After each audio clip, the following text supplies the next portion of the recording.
एक मोठी बातमी आहे। अहमदनगर जिल्ह्यातील गणोरे गावात शेतकरी पुत्रांनी दूध दरासाठी सुरू केलेल्या आंदोलनाला मोठा पाठिंबा मिळतोय। आज या उपोषणाचा 6वा दिवस आहे।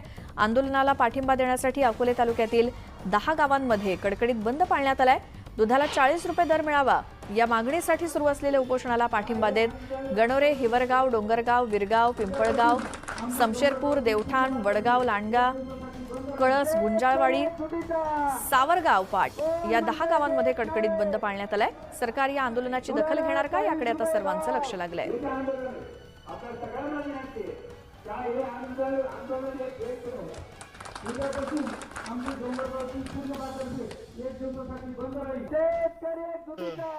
गणोरे येथील आमरण उपोषणाचा हा आमचा 6वा दिवस आहे। मी आणि माझा सहकारी शुभम आंबरे आम्ही आज 6 दिवस अन्नत्याग केलेला आहे। या उपोषणाला पाठिंबा म्हणून काल या ठिकाणी जवळपास 25 गावातील 2000 पेक्षा जास्त दूध उत्पादक शेतकरी एकत्र आले होते।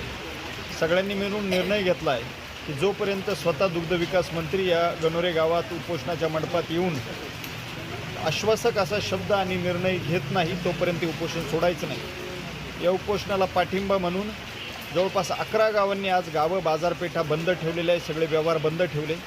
त्यामध्ये गणोरे, विरगाव, हिवरगाव, डोंगरगाव, देवठाण, समशेरपूर, वडगाव, लांडगा, कळस, गुंजाळवाडी, विरगाव, अशा पिंपळगाव अशा पद्धतीचे या सगळ्या गावांनी बाजारपेठा बंद ठेवून उत्स्फूर्त असा पाठिंबा या उपोषणाला दिलेला आहे। आमची मागणी आहे की दुधाला 40 रुपये हमी भाव द्या।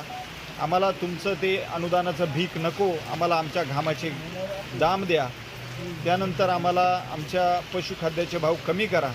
अशा पद्धतीच्या मागण्या घेऊन आम्ही खरं तर हे उपोषण आज सुरू ठेवलेलं आहे।